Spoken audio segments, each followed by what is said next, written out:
자, 지난주 금요일이었죠. 삼성전자가 장 마감 후에 10조 원 규모의 자사주 매입을 발표를 했습니다. 이 중 3조 원은 3개월 내에 전량 소각한다고 발표를 했습니다. 그날 7% 올랐고요. 월요일 날도 6, 7% 정도 올랐고요. 7년 만에 전격적인 자사주 매입 결정에 이제 투자자들은 반색하고 있지만 한계가 있다라는 일각의 의견도 있습니다. 두 분과 함께 이야기 나눠보겠습니다. YMG 글로벌의 박종훈 팀장님, 경제 유튜버 돈쌤 정현두님 나와 계십니다. 두 분 어서 오세요.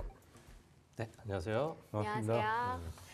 사실 삼성전자가 이번 공시했던 내용들 보면 이번 자사주 매입과 또 소각의 목적에 대해서 주주 가치를 제고하기 위해, 즉 끌어올리기 위해서 우리가 하는 거다 이렇게 얘기를 해줬는데 사실 또 그냥 믿기에는 여러 가지 궁금한 부분들이 있습니다. 물론 4만전자 받기 때문에 무서우니까 이제 좀 올리자라는 느낌으로 한 걸 수도 있겠지만 또 다른 이유들을 저희가 좀 생각해 봐야 할 수도 있지 않을까요? 네. 어떤 이유가 있을까요? 삼성 얘기하니까 목이 메이나 보네. 목이 메요. 아유, 이거 뭐 말해도 될지 모르겠네요. 네. 자, 뭐 일단 지금 사실 49,900원. 네. 아, 저도 삼성전자 주가를 보게 되면서 앞에 4자를 찍히는 날을 다시 보는구나라는 뭐 그런 생각이 들었었는데 그렇죠. 뭐 그때 당시 그 전날 이제 상승했던 그 전날을 보게 되면 뭐 옵션 만기일도 있었고 뭐 여러 가지 너무나도 급격하게 급락하는 그러한 장세다 보니까 일부 뭐 반발세가 있을 수도 있겠구나. 뭐 그렇게 예상하셨던 분들도 좀 있으셨을 것 같아요. 하지만 지금 최근에 뭐 자사주 매입에 관련된 이야기들 나오고 있고 주주하는 가치에 대해서 이야기가 나오고 있는 상황. 지금 자사주 매입이 나오다 보니까 과거에 이건희 회장이 살아 계셨을 당시에 있었던 여러 자사주 매입의 어떤 상황까지도 다시 또 소환을 해서 그때 당시에 어떤 상황이었나? 그때 당시는 왜 그럼 자사주 매입을 했었나? 여러 가지 이야기들이 좀 나오다 보니까 많이 이제 비교하고 대조하기도 하고 뭐 그랬던 것 같습니다. 물론 업황에 대한 이야기들도 정말 많이 나오고 있고요. 지금의 반도체 업황, 특히나 삼성전자가 HBM, 특히나 뭐 그런 이제 프리미엄급의 이러한 AI 칩에 관련돼서 여러 가지 좀 수율적인 문제, 뭐 여러 엔비디아의 어떤 납품이 되냐 안 되냐 이야기가 나오게 되면서 많은 이제 노이즈가 좀 있는 상황인데 지금 내부에서는 뭐 일부 뭐 총수 일가의 어떤 지분율에 관련돼서도 지금의 뭐 여러 가지 뭐 주식담보대출로 통한 그 담보 금액이나 담보를 당시 했을 때 그 가격 자체는 저희는 몰라요. 사실 모르는 상황이지만 그런 부분을 우리가 또 유추해 보는 그런 뉴스들도 많이 지금 나오고 있기 때문에 사실 이번에 자사주 매입에 대해서는 주주하는 가치를 하나의 화두로 두고 그 안에 뭐 세부적인 이유들이야 있을 수 있고 하지만 제가 확인할 수 없는 부분이기 때문에 뭐 이 부분은 뭐 제가 왈가왈부할 수가 없는 상황이긴 하지만 일단 주가적인 부분에 있어가지고는 일부 방어를 한 모습 그리고 추가적인 하락이 향후 있을까 없을까 물론 뭐 바닥이라는 부분을 타이밍을 잡기란 정말 힘든 부분이고 거의 10만이 할 수 있는 부분이겠지만 지금의 주가 하락 자체가 주주 환원이 없어서 주가 하락을 했었나? 라는 거에 대한 의문점을 다시 한번 우리가 생각해 볼 필요가 있을 것 같아요. 지금의 주가 하락은 주주 환원을 안 했기 때문에 하락했던 게 아니라 일부 업황에 대해서 또는 삼성전자 내부적인 경영에 대한 문제 또는 구조적인 문제 이러한 부분에 대해서 많은 외국인들의 실망감에 뭐 이제 많이 이제 매도를 했잖아요, 사실. 자, 그러한 부분을 우리가 다시 되새겨 봐야 되는 시점이 아닐까 저는 이렇게 보고 있습니다. 그럼 돈쌤도 이렇게 좀 반도체 시장에서 삼성전자가 너무 못해서 실망했던 외국인이 막 나가니까 달래기 위함이었다. 이번 공시의 좀 목적을 그렇게 보시나요? 사실 우리나라 국장을 이제 미장보다 좀 이게 매력을 낮다고 하는 여러 가지 이유 중에 대표적인 게 주주 환원이 좀 약하다는 거잖아요. 예. 그래서 했더니 또 이제 그 다른 것 때문에 한 거 아니냐 뭐 이렇게 하면 좋은 거 아닙니까 일단은 하면 좋은 그리고 일단 우리가 뭐 밸류업이니 뭐 주주 환원이니 했는데 결과적으로는 그 소액 주주들만 위한 게 아니라 소액 주주와 대주주의 이해관계가 같게 만들어 주는 거잖아요. 그렇죠. 근데 지금까지는 이제 일부 대주주의 이익을 위해서 소액주주의 손해를 감수시켰던 그런 것들을 해소하자는 거지 마치 이거 뭐 대주주가 어떻게 되든 소액주주만 가야 된다 뭐 이런 식으로 얘기하는 것도 사실 그건 맞지 않다고 생각하거든요. 그리고 물론 삼성전자가 이렇게 된 게 뭐 7년 동안 주주 환원을 하지 않았기 때문이다라고 보긴 어렵죠. 지금은 뭐 앞서 말씀 주셨지만 이제 컬치기 소년이라는 이제 농담 아닌 농담이 나올 정도로 그 HBA에서는 통과를 못하고 레거시에는 경쟁에 노출되고 하다 보니까 주가가 좀 과도하게 떨어졌는데 그러면 지금 당장 HBM이라든지 이런 것들이 할 수가 없다면 주주 환원이라도 뭔가를 좀 해야 되는 건 사실이었거든요. 그래서 사실 뭐 뒤집어서 얘기하면 대주주의 이제 담보 부족 때문에 그 물량 때문에 다시금 4만전자 초반까지 내려가는 것보다는 네. 예, 소액 주주들을 결과적으로 위한 거가 되기 때문에 이거는 뭐 크게 뭐 문제될 건 아닌데 문제는 이것 때문에 내려온 게 아니기 때문에 네. 예, 이거 자사주 매입한다고 해서 바닥 찍고 올라간다라고 하기에는 과대 낙폭을 조금 만회한다 정도가 될 것이고 근본은 이제 업황이 좋아지고 경쟁력을 회복해야 되니까 그거에 대해서 이제 캐프트 마크가 아직 남아있기 때문에 일단은 시간을 조금 벌고 그리고 과도한 부분은 조금 해소를 한 다음에 그 다음에 본질적인 거에서 해결을 좀 봐야 된다라고 생각을 하는 거죠. 그래서 이번 주가가 반등을 좀 했습니다만 삼성전자 답지 않게 2영업일 만에 두 자릿수 상승을 하고 했습니다만 그렇죠. 예, 근데 그건 이제 과도하면 되돌림이라고 봐야지 이게 또 다시 그 V자 반등을 말을 하기에는 동력 부족이 벌써 노출되고 있지 않나 생각하고 있습니다. 두 분 다 이제 본질적으로 삼성전자가 사업을 잘하고 돈을 많이 벌고 그리고 트렌드를 따라가고 네. 이런 부분이 바뀌는지를 봐야 되지 그렇죠. 자사주 매입 같은 거는 일단은 미봉책이 될 수도 있다. 뭐 이런 의견을 주셨습니다. 그래도 확실한 건 어느 정도 하방 지지선이 만들어졌다 이렇게는 좀 볼 수 있을 것 같아요. 근데 좀 나아가서는 SK하이닉스가 만약에 자사주 매입을 한다라고 했으면 더할 나위 없이 좋았을 거다. 근데 삼성전자가 자사주 매입을 한다고 하니까 약간 애매한 부분이 있다 이런 말들도 있거든요.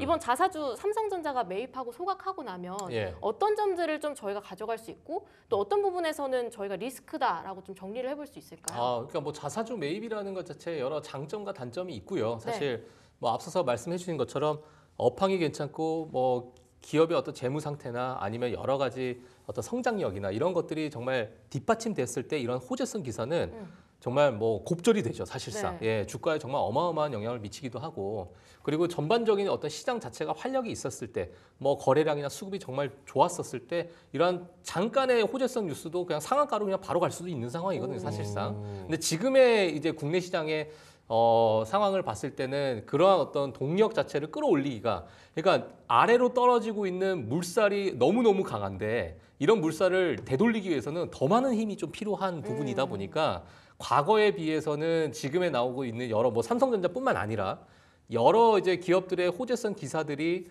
어찌 보면 좀 단발성으로 끝나는 그러한 상황이 좀 많이 뭐 좀 연출되고 있는 상황이기도 하고요. 자, 그래서 일단 제가 좀 말씀드리고 싶은 게 뭐냐면 자사주 매입에 있어서 우리가 이 저희 방송을 보시는 많은 시청자분들께서 장점과 단점을 그냥 간단하게 세 가지씩만 네. 보셔도 좋을 것 같아요. 그래서 지금 삼성전자를 보시면서도 아마 다 느끼셨을 거라고 생각이 드는데 일단은 주가 안정화가 됩니다. 물론 이 부분은 우리가 일시적이다라고 우리가 좀 이야기를 해야 될 수 있을 것 같고 자사주 매입 자체가 이제 주요의 어떤 수요를 증가시킬 수 있기 때문에 주가 안정 요인이 될 수 있고요. 그리고 이제 사실 주주 환원이라 그러면 배당금이 있죠. 배당이 있고 그다음 자사주 매입이 있고 네. 물론 소각까지 가야 이게 더 효력이 있는 거지만 배당과 자사주 매입을 봤을 때는 자사주 매입이라는 건 시기나 아니면 규모나 아니면 기업의 상황에 따라서 유연하게 할 수 있다라는 거죠. 예, 그래서 배당보다도 더 크게 자사주 매입을 할 수도 있는 상황이고 또는 더 자주 자사주 매입을 할 수도 있는 부분이기 때문에 기업 입장에서는 약간 유연한 어떤 방식, 주주하는 정책이다 이렇게 보시면 될 것 같고요. 당연히 이제 자사주 매입을 했기 때문에 이 일부 소각이 되게 되면 EPS가 일시적으로 증가하는 그런 네. 상황이 벌어집니다. 예, 그래서 그런 부분이 있다 보니까 일부 주가가 이제 다시 상승하는, 그러니까 적정 밸류에이션으로 회귀하는 그러한 어떤 주가 측면을 봤을 때 일부 주가 부양을 조금 야기시킬 수 있다. 이런 부분이 지금의 삼성전자를 보시면 네. 아마 같이 조금 느끼셨을 거라고 생각이 드는데 단점이 있어요. 근데 네. 저는 오늘 사실 삼성전자의 자사주 매입도 정말 중요하고 너무 좀 잘했다라고 생각이 드는데 네.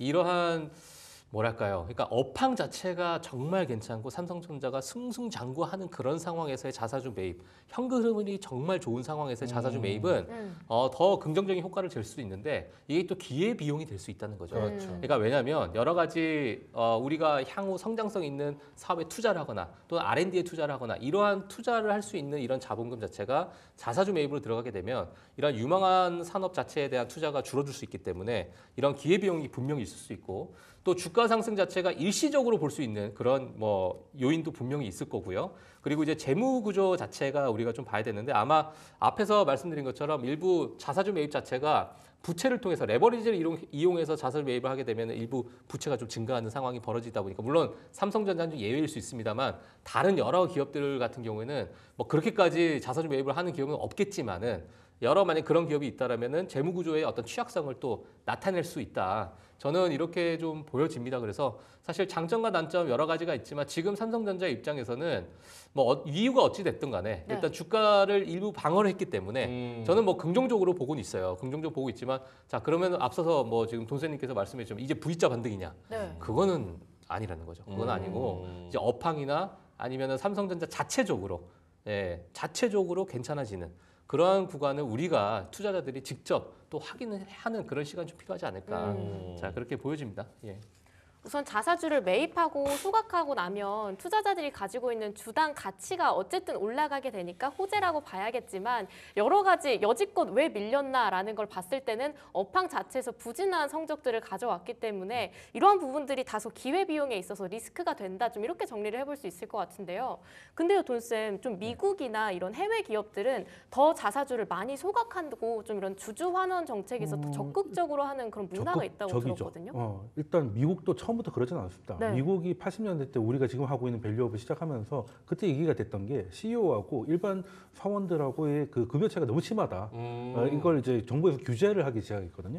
그러면서 이제 기업들이 적응을 한 거죠. 그러면 이제 연봉을 많이 주면은 문제가 생기니까 이제 스톡 옵션으로 줘가지고 이걸 이제 보상을 받아가라 이렇게 됐는데 문제는 이제 스톡 옵션을 하게 되니까 그 단기간에 주가가 많이 올라가야 자신들이 이제 그 갖고 있는 지분 가지고 이익을 많이 낼 수 있잖아요. 그러다 보니 미국은 자기가 번 돈보다 더 많이 빚을 내서라도 자사주 매입과 소각을 하는 관행들이 있습니다. 그래서 사실 그 미국 주식이라고 하면 다 이제 그 위대한 미국 주식 뭐 이렇게 얘기를 하는데 네. 사실 그것도 그럴 만한 역사적 배경이 있었던 거예요. 그러니까 이게 너무 그쪽으로 가게 돼서 이제는 그게 조금 심해진 것이죠. 심해진 것이고 그리고 지금 자사주 매입만 보더라도 열몇 배가 차이가 납니다. 그러네요. 시장 전체를 보면. 너무 심하네. 이거는 그 저건 사실 좀 아닌가요? 요것도 조금 문제입니다. 제가 봤을 때 애플만 놓고 보더라도 네. 2014년부터 애플이 이제 배당을 하고 하면서 이제 소위 말하는 이제 그 자사주 매입으로 인한 혁신을 이뤄가요. 주가 혁신을 이뤄가죠. 근데 폰은 혁신을 멈춰요. 폰 멈추죠. 그 렌즈만 요 왔다 갔다 하던가. 렌즈만 요거. 렌즈 더 달거나. 렌즈 왔다 갔다 하는 거. 네. 그 인덕션 나온 이후로는 위치만 바꾸는 거죠. 그렇죠. 네. 그렇게 된 것도 사실은 그 아까 얘기했던 단점이 나오는 거죠. R&D보다는 이제 단기적인 뭔가 주가 부양 이런 것들을 가져왔다는 것인데 미국은 조금 그쪽 넘어가 있고 우리는 이제 아직 우리는 완전 반대가 되는 게 미국은 CEO가 주가가 올라가면 자기도 좋은 그런 상황에 어떻게 보면 이제 이해관계가 맞아떨어지게 된 거죠. 계약이 그렇게 돼 있죠. 그러니까 실적 발표할 때 실적 좋고 더 좋을 것이고 자사주 얼마 소거하겠다. 그러면 이제 불을 뿜는 거잖아요. 이제 우리가 그 도파민에 빠지면 이제 또 이제 미국 주식을 찬양하게 되는 그렇게 되는 건데 우리나라는 이제 순환출자 이런 게 많다 보니까 자사주를 사더라도 지분을 어떻게 모은 지분인데 이걸 태울 이유가 없는 상황이 되잖아요. 이걸 좀 해결을 해야 돼요. 네. 해결을 해야 되고 이거는 기업한테 뭔가를 얘기하기보다는 정부가 중간에서 어떻게 가이드를 좀 만들어줄 필요가 있다고 생각하는데 일단 결과적으로 말씀드리면 자사주 매입하면 대부분 좋긴 합니다.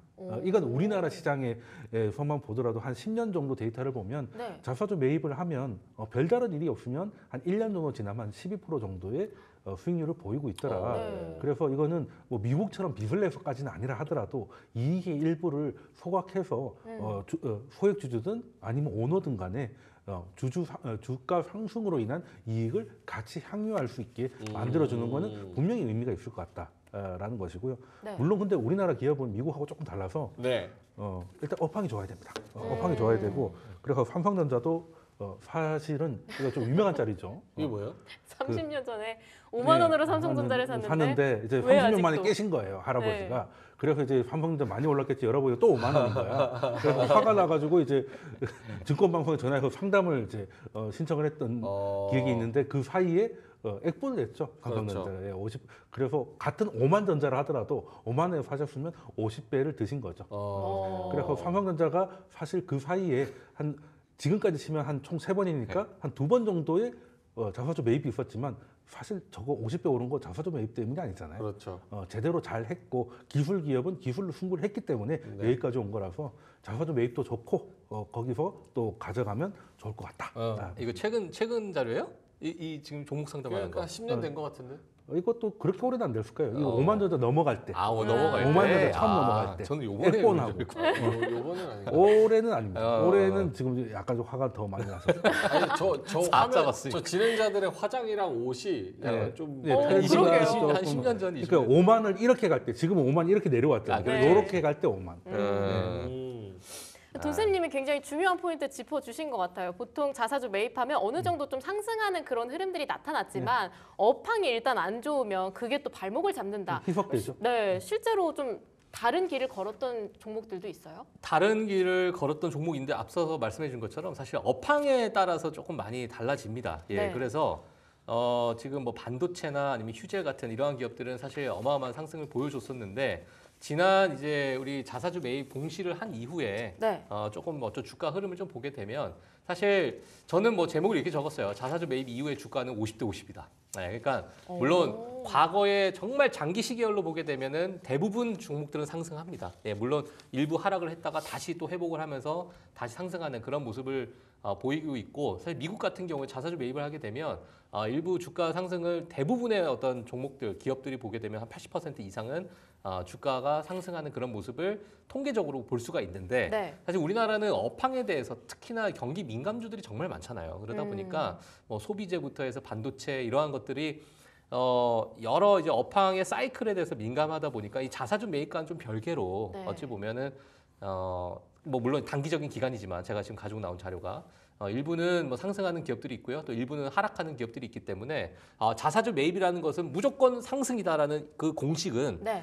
어느 정도 우리가 너무 맹신할 필요는 없다. 이렇게 제가 좀 말씀을 드리고 싶고 미국도 마찬가지예요. 자사주 매입을 했지만 일부 업황이 좀 좋지 않고 시장이 하락을 하면은 뭐 손 쓸 수가 없습니다. 사실 같이 이제 하락을 하는 거고 단기적으로 하락하더라도 중장기적으로 또 다시 회복을 하기 때문에 우리가 너무 단기적으로 이거를 바라보기에는 좀 힘들다. 그래서 사실 삼성전자도 마찬가지로 앞서서 제가 말씀드린 업황이 회복이 돼야 된다는 게 있어야 네. 될 것 같고 중장기적으로 봤을 때 지금의 일부 뭐 변동성이 있겠지만은 어느 정도 주가의 하방은 조금은 막아놓지 않았나라는 저는 그런 생각을 하고 있어요. 그래서 이거의 어떤 드라마틱한 어떤 반등은 모르겠으나 그 부분은 이제 앞으로 2025년 뭐 삼성이 정말 가이던스 아니면 실적 아니면 반도체 업황 또 재고 관리 뭐 디램 시장에 대해서 여러 가지 어떤 세부적으로 봤을 때 그러한 부분이 다 하나씩 적용이 돼야 우리가 좀 볼 수 있는 상황인데 또 재미난 건 뭐냐면 네. 그게 다 좋아지잖아요. 주가가 또 8만 원에 가 있어요. 점핑. 그렇죠. 그러니까 이미 다 좋아졌네 하고 주가를 보면 그렇죠. 보통은 다 올라가 있기 때문에 선반영이니까. 그렇죠. 지금 가격이 뭐 2025년, 2026년, 2차 전지 같은 경우는 2027년, 8년까지 땡긴 경우도 있으니까. 그렇죠. 뭐 5년 정도는 그냥 당장, 기본으로 땡겨오니까. 당장 내일 모레인 것처럼 땡겨오고. 그래서 그때 막 제가 막 4년 뒤에 업황을 아나요? 제가 이랬다가 욕 바가지로 먹고 그랬어요. 뭐 거의 정기이자 안 치려고 했죠. 그렇습니다. 네. 어찌 보면 이제는 약간 하방 방어했다. 그리고 더 올라가려면 진짜 업황 개선이 필요할 것 같은데 그러면 앞으로 SK 하이닉스하고 삼성전자 투자자 분들께서는 일단 좀 홀딩을 하는 방식으로 투자 대응을 좀 전략적으로 짜야 될까요? 뭐 일단 이번 주에 네. 엔비디아의 이제 실적 발표가 있으니까요. 네. 네, 단기적으로는 이제 그게 방향을 좀 잡아줄 것 같고 일단 뭐 하이닉스는 이제 엔비디아에 더 연관이 돼 있을 것이고요. 삼성은 지금 해야 될 숙제들이 좀 있으니까 네. 일단 그래도 이번에는 그래도 사자가 들어오면 사면 된다는 건 일단은 확인을 했지 않습니까? 어떻게 보면 딱 100원 차이로 하루였어요. 그죠? 하루. 종가로. 사실 4만 원 사자에 살 수 있는 사람은 없었습니다. 그죠? 그 다음날 갭이 떠 있었으니까. 그렇죠. 예, 그러니까 사실 하방 경직은 본 것 같은데 아. 이제 내려가고 있는 아이가 바로 올라가긴 그렇고 네. 일단 바닥부터 확인한 다음에 가야 되는데 바닥은 여기까지. 그래도 또 주주의 의지도 대주주의 의지도 봤으니까 다음 내년 정도 되면은 지금 목표가 이제 HBM4 같은 것들을 이제 바로 건너뛰겠다라고 하는 것 같고 그리고 삼성전자에 대한 조롱이 이제 그게 다르기 때문에 이제 어느 정도는 이제 좀 정돈되지 않을까 하는 생각을 하는데 그건 뭐 기술적인 부분이라서 제가 뭐 함부로 예측하기는 좀 어렵고 네. 그 어느 정도 이제 하방 경직성은 본 것 같다라는 것이고 기술적으로 풀어간다면 뭐 크게 나쁠 건 없겠지만 지금은 업황적으로 돌아간 펀드가 돌아간 건 확인이 안 됐기 때문에 지금 이거 바닥이 확인됐다는 거를 가지고 V자 반등을 기대한다는 거는 조금 좀 이른 느낌이 있지 않나 하는 생각을 하고 있습니다. 제가 오늘 뉴스를 하나 봤어요. 뉴스. 를 봤는데 어떤 뉴스냐면 지금 아마존에서 네. 아마존 이커머스 아마존에서 우리가 들어가게 되면 CPU. 네. 우리가 이제 사실 남성분들은 집에서 막 본인들이 부품 사가지고 조립도 하고 막 그럼요. 그러잖아요. 그럼 이제 CPU에 대해서 많이 아신다고. 그러면 i5, i7. 그러니까 많이 i9. 아시는데 1위부터 11위까지가 네. AMD입니다. 그래요? 베스트셀러. 인텔 망한 지 오래됐죠. 네. 그래요? 인텔이 12위예요. 그러니까 상위 1위부터 11위까지가 인텔이 없어요 지금. 와. 근데 저는 사실 이 뉴스를 보게 되면서 물론 정말 이렇게 생각하면 안 되겠지만 인텔은 거의 제왕이었잖아요. 사실 그렇죠. CPU에 거의 압도적인 제왕인데 어. 어느 순간에 갑자기 12위로 밀려나 있으니까 그 제품군이 지금 삼성전자도 디램의 제왕이었는데 재앙이라고요? 제왕 발음 잘하셔야 됩니다. 제왕인데 디램의 재앙이라 그래서 깜짝 놀랐네요. 제왕인데 이게 꼭 인텔처럼 안 가리란 보장이 있나? 이런 생각 오늘 그냥 그 뉴스를 보는데 와 인텔이 여기까지 왔구나 이런 생각이 저는 문득 들면서 네. 삼성전자 오늘 주제가 또 삼성전자니까 내용에 비해서 표정이 너무 밝으세요. 아, 그래요? 네. 망하라고 고사 지내시는 것 많이 같아요. 근데 팁으로 하나 말씀드리면 예전에 인텔이라고 하면 이제 우리 같은 아재들은 띵띵띵띵 그 소리 익숙하지 않습니까? 든든든. 네, 그리고 컴퓨터에 인텔 인사이드 스티커 붙어 있는. 그럼요. 근데 그게 마케팅이었거든요. 아. 그러니까 대기업 PC들한테 그 스티커를 붙여서 출하라면 CPU 가격 5%를 빼줬어요. 인증 마크 네. 느낌으로 마케팅. 네, 그래서 이제 유명해지다 보니까 나중에는 개인들이 사서 할인 없이 사더라도 이제 스티커를 붙이고 그게 인텔 인사이드. 그 하나의 중요한 마케팅 사례 중에 하나인데 그랬던 인텔이 이제는 이제 떼야 되는 상황이 된 거죠. 그러니까 근데 인텔이 8세대, 9세대 때부터 좀 이렇게 거의 라면 끓여도 된다고 할 정도로 네. 발열이. 예, 그 발열이 진짜 장난이 아니에요. 저도 그 애플도 정말 억울했던 게 인텔 거를 쓸 때 8세대 거를 썼었거든요. 이제 그 이후로 실리콘으로 넘어가는데 왜 넘어가는지 알겠더라고. 노트북은 점점 얇아지는데 그렇지. CPU는 너무 열이 나니까 그렇죠. 전 어떻게 하냐면 이제 모니터에 연결해가지고 그 노트북을 뒤집어가지고 위에 위생팩 같은 거 있잖아요. 그 보냉백 같은 거 그거 올려놓고 쓰고 했다니까. 팬을 또 안 만드니까. 네, 그러니까. 그러니까 이 무릎에 앉아가지고 이렇게 하면 장난 아니에요. 이거 좋은 화상 입을 것 같아.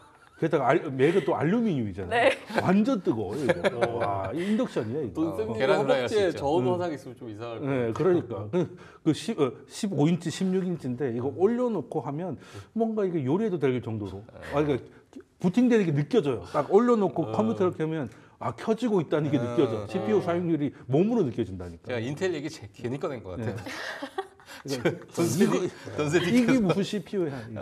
리뷰를 하고 계셔 지금. 예, 알겠습니다. 그래도 좀 그간의 우리 시장을 잠깐 보면 삼성전자가 어느 정도 힘을 좀 써주니까 약간 소외되어 있었던 종목들도 어느 정도 좀 반등하는 흐름들 나타나고 그래서 역시 우리 장이 살려면 삼성전자가 살아야 되나 이런 생각을 했었는데 그래도 삼성전자가 이제 조금 더 힘을 내준다고 한다면 우리 시장 그 전보다는 긴장감을 좀 내려놓고 봐도 될까요? 저는 뭐 그렇게 보고 싶습니다. 예, 그렇게 보고 싶고 사실 지금 삼성전자가 우리나라 뭐 코스피에 차지하는 비중이 워낙 또 크다 보니까 네. 삼성전자가 빠지면 코스피가 다 빠지는 그런 모습을 아마도 뭐 최근래에 계속 지켜보셨을까 생각이 들고 지금의 어떤 삼성전자에 관련해서 일부 개선이 된다 또는 뭐 좋은 뉴스가 또 나와줘야겠죠. 예, 그런 뉴스가 나오게 되면은 우리나라 증시에 전반적으로 좀 좋은 흐름이 또 있을 것으로 생각이 들고요. 네. 일부 오늘부터 말씀드렸지만은 엔비디아 실적 발표가 있어요. 자 그러다 보니까 엔비디아 실적 발표 특히나 가이던스가 정말 중요합니다. 네.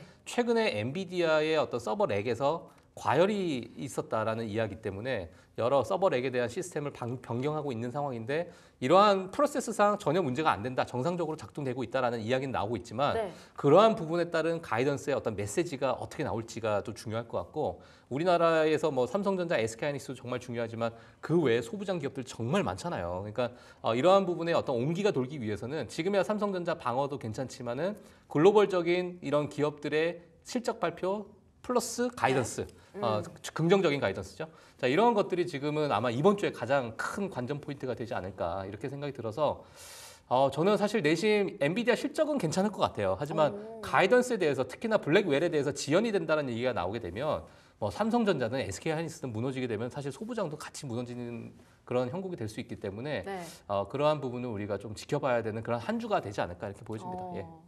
우리 삼성전자 힘을 많이 써야 될 텐데 돈쌤, 삼성전자가 다른 기업들이랑 비교해 보면 사실 성장률에 있어서 좀 많이 아쉽지 않나요? 네, 일단 삼성전자가 계속 이런 식으로 하락을 하게 되면 네. 삼성전자 주주가 아니라 하더라도 투자자들이 힘들어지는 이유가 우리나라 시장 자체가 이제 하방 플레이에 노출되는 거죠.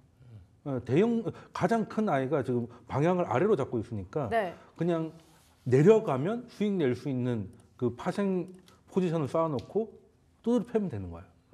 그러니까 다른 아이들도 얼떨결에 억울하게 끌려 내려가는 환경에 노출된단 말이에요. 근데 이제 더 이상 그러기에는 이제 삼성전자가 이제 반등의 기미를 보이고 반등이 의외로 강하다라고 느껴지면 그런 식의 플레이는 좀 리스크에 노출되니까 지수가 원래대로 하면 1% 빠질 거 2%, 3%씩 빠지던 그런 이제 과한 하락은 어느 정도 가능성이 좀 내려온 건 사실입니다. 그래서 이게 삼성전자가 뭐 딴 걸 떠나서 방향을 잡아줘야 되는 게 그런 부분이 있는 것이고요. 그리고 삼성전자 내부에서는 아무래도 기술 기업이다 보니까 아까 인텔도 물론 뭐 서버 쪽에는 여전히 점유율을 갖고 있지만 개인 리테일에서는 완전히 이제 도태돼 버렸지 않습니까? 기술 기업이라는 게 사실 몇 년의 방황이 대가가 클 수 있거든요. 그러니까 더 이상 방황해서는 좀 위험할 수 있겠다. 그리고 반도체 사이클이 이젠 두 가닥이라고 봐야죠. AI 향 반도체가 있고 레거시가 있기 때문에 지금 상방으로 올라가고 있는 건 AI 쪽이기 때문에 지금 삼성전자가 빨리 그 사이클에 타야 된다. 엔비디아도 사실 그걸 원하고 있을 겁니다. 그렇게 해야 하이닉스한테 좀 싸게 받을 수도 있고 한 회사에 너무 이제 의존하면 또 공급망 리스크에 노출될 수도 있으니까 이제 일단 삼성전자는 그렇게 가야 되고 그렇게 되면 저 하이닉스는 또 약간의 경쟁자 출현이 될 수 있겠습니다만 일단 그건 되고 나서 고민해 보면 될 것 같습니다. 여러 가지 반도체 업황 자체에 대한 고민들을 좀 해야 한 주가 아닐까 싶은데 일단 엔비디아의 실적 발표를 당장 눈앞에 두고 있는 만큼 그 부분에 있어서 좀 더 초점을 맞춰볼 필요가 있어 보이긴 하네요. 네, 두 분의 한마디 듣고 마무리를 해볼까 합니다. 오늘 팀장님부터 먼저 한마디 해주시죠. 네, 뭐 사실 제가 방송 초반에 말씀을 드렸지만은 사실 삼성전자의 주가 하락은 주주 환원을 안 해서가 아니다. 예, 그래서 결국에는 뭐냐면 펀더멘털 쪽으로 우리가 좀 접근을 해야 된다. 오늘 뭐 삼성전자에 대해서 이야기를 했기 때문에 이렇게 제가 정했고요. 사실 뭐 그런 업황이 개선이 된다면 저는 뭐 한국 증시가 지금의 어떤 하락세는 다 회복을 하고 V자 반등으로 저는 넘어갈 수 있지 않나. 저는 그렇게 보여지는데 자 그러한 어떤 뭐 소식이 또 전해지기를 저는 개인적으로 기대를 해봅니다. 삼성전자의 주가 하락은 그동안 주주 환원을 안 해서는 아니었다. 이제 또 다른 방안을 강구해 봐야 된다. 돈쌤님은 어떤 한마디 준비해 오셨나요? 네, 뭐 안에서 빠진 건 아니지만 그래도 네. 하면 좋은 거 아니겠습니까? 그죠? 하면 좋다. 그래서 이제 그 한 거 가지고 이렇게 저렇게 얘기하는 것보다 대주주와 소액주주의 이해관계가 같아지도록 만들어주면 이제 소위 말하는 밸류업이 한 단계 업그레이드 되지 않겠나 이런 말씀을 드리겠습니다. 지금 푸시하고 있는 상법 개정의 주요 내용이죠. 그렇죠. 네. 알겠습니다. 자, 두 분의 오늘의 한마디까지 들어봤고요. 삼성전자가 뭐 자사주 매입이든 혹은 또 여러 가지 업황에 대한 여기서 딱 타이밍 맞춰서 HBM 딱 콜 테스트 하면 딱 나오면 딱 좋은데. 그러니까 뭔가 이렇게 되면 또 그렇겠죠. 이거 털려고 한 거 아니었냐. 근데 요즘에 삼성전자 출신의 전 엔지니어 분들이 너무 많이 나와서 맞아요, 많은 인터넷. 이야기를 많이 하고 계시잖아요.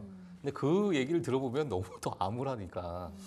삼성전자 아니 근데 내부 사람 얘기 들어보면 안 암울한 회사는 별로 없어요. 아 그래요? 네. 아 그런가요? 그거는 카카오도 네, 마찬가지고 그 안에 롯데도 들어가 마찬가지고, 보면 롯데도. 그래 맞아요. 이런 자기 회사- 회사 다 싫지 사실. 그 네. 회사가 굴러간다는 게 신기한 회사들이 한둘이 아닙니다. 아. 알겠습니다. 자, 두 분과 함께 이야기를 나눠봤고요. 여기서 좀 인사를 드려야 될 것 같습니다. YMG 글로벌의 박종훈 팀장님 그리고 경제 유튜버 돈쌤 정현두님과 함께했습니다. 두 분 오늘 말씀 고맙습니다.